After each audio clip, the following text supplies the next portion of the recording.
Doesn't this look like something resembling fun? Music, the outdoors, spending money, twirling around these shiny sticks of poisonous bullshit. What if I told you that you could do this for 48 hours straight in an inhospitable field or desert or parking lot with little to no food or water? Sounds terrible. I'll bet you $300 to $400 you'll come to see a handful of bands you kind of heard of this year at Fest. Dude, I don't have that kind of money. Well, of course you don't. You're a young person. But that's the price of a general admission ticket at most major music festivals anyway. And because my generation did such a good job convincing you that Woodstock was cool and somehow important, when we became capitalists, we turned these noise traps into a multi-million-dollar industry. Sell out. Thank you. Of course, you can choose to pay me the hilariously expensive ticket price in potentially manageable chunks. I don't care. I get my money anyway. Just make sure to buy stuff while you're stuck inside. That's the important part.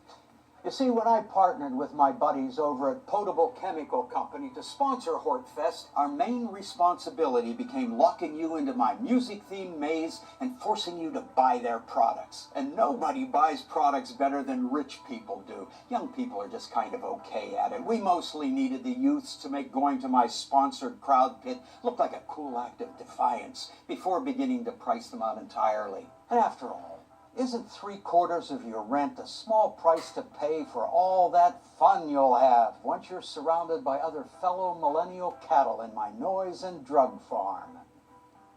Once you're there, you'll be free to listen to music you want, in between doing things like waiting in line for a porta potty, getting shoved by strangers, and taking in all the cultural appropriation and mystery pills your rotting brain cells can handle. And speaking of, look over there, a famous person.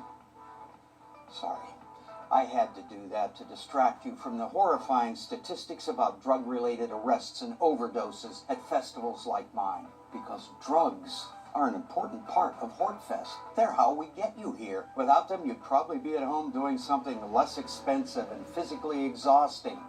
So what do you say? Go to my 48-hour sweat and sound parade or something else? Before you decide, I'd like to point out that what you're really paying for is the opportunity to take a few Instagram pictures, to make it seem like you're having a good time, and the chance to tell your friends that you went to a big music festival for the rest of your life. Legally, you are under no obligation to tell them that you were hot and constantly rubbing sweaty elbows with strangers, and somehow got pink eye and there weren't enough bathrooms, and that the sound was bad. Seriously. You can lie and brag to your friends. There's no law against it. Small price to pay for status.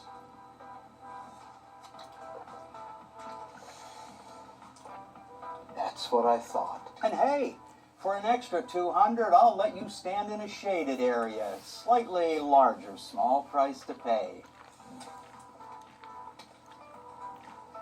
So come to this year's Fest. Fest! You're paying for the right to tell your friends you went here. I'm Roger, by the way. And I'm... It doesn't matter what your name is.